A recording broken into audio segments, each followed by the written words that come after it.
Makno, and welcome back to the Not About University YouTube channel. I am coming to you from a very, very windy day in the central of Hong Kong. And while I'm here, I will talk about studying abroad, which is such a fun topic. Everybody loves studying abroad. I think it's like a consensus that we've reached that studying abroad should be fun.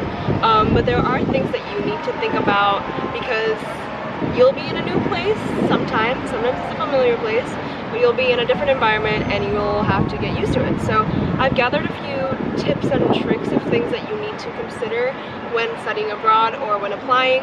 I'm not going to talk about the logistics and the technical part of like what you need to collect and what documents you need to have. So if that's the kind of information you're looking for, I would recommend then going to the website and looking for one of their checklists. There's an abundance of information for you.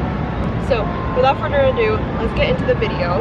I'm going to call this you don't gotta, but you coulda, because a lot of these things are sort of just extras to help make your transition to this new environment smoother. One of the things which is like a more superficial thing that we can think about is clothes.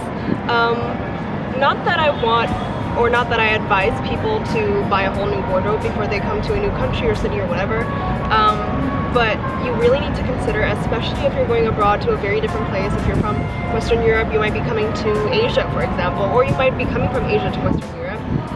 You need to consider what is appropriate. And things like this you can look for on Instagram. You can search for the place on like a hashtag or a location, and then you can go to Pinterest and look at, like, for example, Hong Kong style or things to pack for Hong Kong, because a lot of particular countries have a culture that might be more conservative or might be more provocative than what you're used to. Also, religion can play a big part or a big role in their culture. I know in Indonesia, a lot of people, like, yeah, it's not really that acceptable for people to just walk along the streets in short shorts, but it can be acceptable inside of malls, and it can be acceptable if you're a foreigner. So there are things that you need to sort of be mindful about. You also need to be mindful about what kind of activities you'll be doing. You need to figure out if you are going to be lounging and going to class more, or if you're going to be going to really outdoorsy sites and really exploring nature and adventuring with your new friends. And also, like, the clothes that you're going to wear to class. I know it's easy to sort of just fall back into casual wear, and I know it's much more acceptable, for example, in countries like Northern America, where it's still okay in the US to go to class in your leggings and your hoodie. But you know, in certain countries and in certain studies, it's more culturally and socially appropriate for you to be wearing like a button-up or a blazer even. Next, that I would highly recommend is looking at transportation. So I have written how much does public transport cost. This is a huge factor. Certain countries are more expensive than others. You might not even be used to public transportation. I know when I first moved to the Netherlands, I was not used to going on trains, going on buses, you know, figuring out my OFE card. Over here in Hong Kong, we have a thing called Octopus, and you can even pay in stores with that. And yeah, in Hong Kong, for example, the MTR, which is like the underground railway system, they're super cold, so that's another thing for you to, you know, pack when you go out. You make sure you want to bring like a light cardigan or something. Also, you want to keep in mind for transportation, maybe there are student discounts, and yeah, maybe like how easy it is to get from place to place. You want to go on Google Maps, search like if your campus is here, where is your dorm, you know, where's the student residence. If you want to go to a certain place, how long will that take, how much money will that cost. So once you're looking at things that you want to visit, you'll be able to budget more easily. Maybe consider whether or not you come from a place where people walk by foot a lot, and if you're going to a place where people walk by foot a lot, because then that will mean you will need supportive shoes. You might not want to go out in your flats or your heels or whatever, and you might just want to stick to trainers, which for most Dutch people is already what they wear anyway.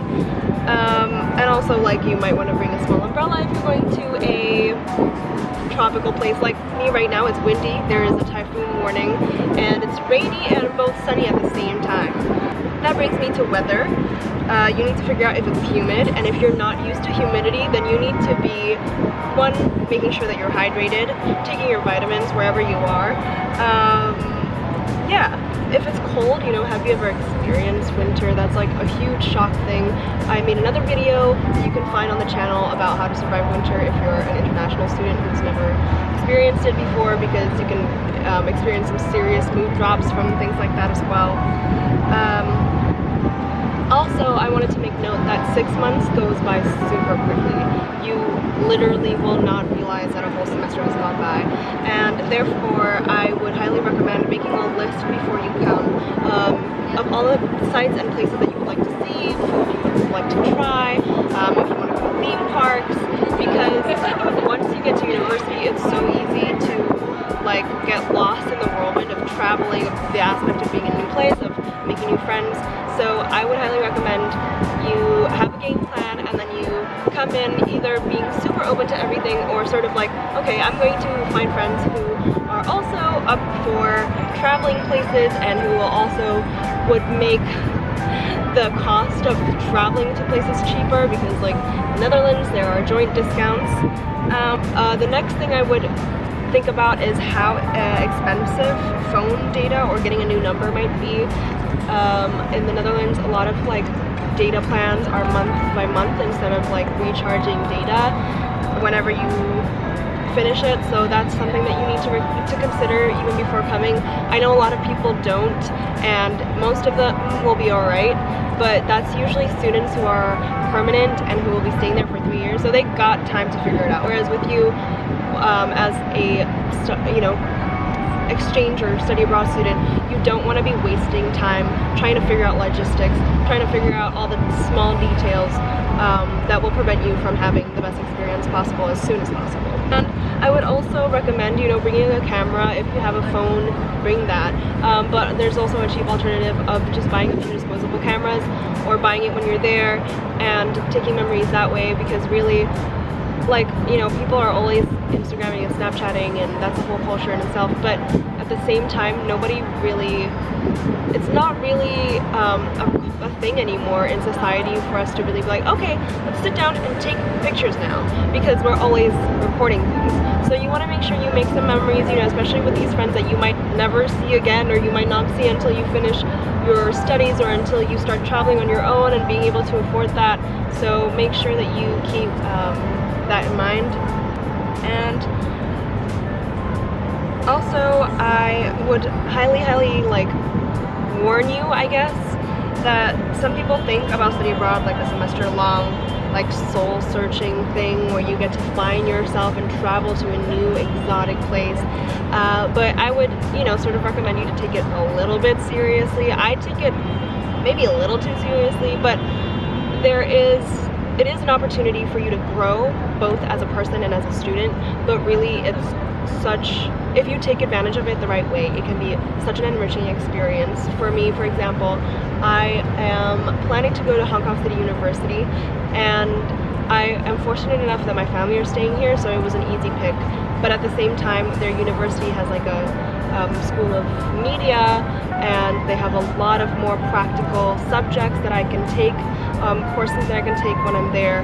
So I will be learning practical art and media and cultural things and topics and concepts or whatever, whereas I already get a very great theoretical base when I'm back home in Daltao. So they're going to balance each other out, and they're going to add to each other. Another thing is that by me having a foundation within like the Western European and the American art history and culture, by me studying Asian diasporas once I'm in Hong Kong will allow me to sort of broaden my horizon and be able to basically diversify what I'm studying. And yeah, that's a great thing. You know, a lot of people just sort of go, oh, I want to go to Spain because it's summery and there are beaches there, and that's it. And they don't focus and they don't really take it seriously, whereas the credits that you can get from studying abroad can go towards, I don't know, what masters you want to take later, you know? So these are the things that you already need to start thinking about, and you need to plan, and you need to make sure they align, because you can do that while having fun. There is absolutely no issue, but you need to sort of have a balance, of course.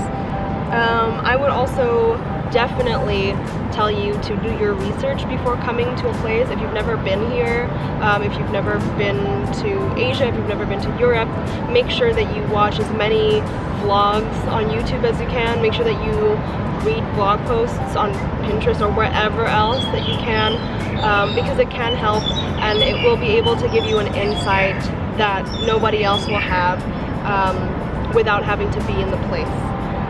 And another thing is be mindful of your things.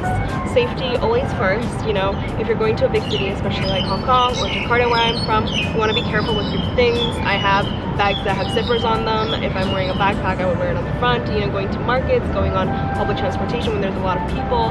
If you are coming from a smaller city or a rural area, you might not be used to that, and that's definitely something that you need to be mindful of. Like for me, even going to university and all about, and then I see people leaving their stuff at the library just to go to the bathroom, gives me anxiety, because honestly that is not something that I would ever do here, because I wasn't, it's like you're just not raised that way. You know, you have to be always careful. If you leave something, you're probably never going to see it again. So there are definitely cultural differences that you need to keep in mind. And also, coming back to culture, I would highly recommend learning basic words like thank you or have a good day. Things like that can really make a difference with your experience here. Not only will it be more convenient for you, but I know in a lot of cultures, if you're able to say these basic words at a restaurant, for example, you'll get, whoa, sorry, that was a very hard sentence. You'll get much better service. And it's also just nice to make a connection to the local people that don't include, you know, the same like class of people in university. You'll be able to sort of learn more about the place that you're in. And I think what better time to learn more about people than when you're already studying abroad and it's already made so easy and ready for you. Two more things. The first is to keep a checklist of logistics. Make sure you're constantly checking in with whoever is in charge, because you never know if you're missing something and you need to be on top of something and you've forgotten something. So yeah, I would highly recommend like having a document or having a whole folder of things where you can just write down what you need to do at the beginning of the whole process and just checklist it off to make sure you've got everything. Make sure you apply for visa much earlier, because that can take a while, and you do not want to have to like cancel studying abroad just because of something as simple as, you know, putting in documents earlier. And the last one is to join a community right away. Of course, you can rely on your social skills and the belief that you will make friends right away, which I'm sure everyone will. It's very easy to make friends in college, but I would also recommend getting into the community on campus. You know, people who are not studying the courses you are. You'll make much more friends. You'll be a part of many more activities. You'll be invited to things. You won't get isolated. You won't be lost. There will be people who are in the same boat as you. Also follow your university on social media, like on Facebook and Instagram, because for me, I found jobs from the university, like this vlog job right now came from Facebook. So I would highly recommend just for you to get in tune with where you're going to be. And that was the last tip. So this is a lengthy video, but it is a bit more interesting and it is a bit different. I'm in a different place. I hope it helps you in some way, and if not, I hope I at least inspired you to consider studying abroad, because it can be a really great experience. I've met so many people who were studying abroad in Laos, and they were such great people, and they seem to have such a great experience that I can't wait for my own. And with that, I hope you enjoyed this video. I'll see you in the next one. Thank you for watching. Bye!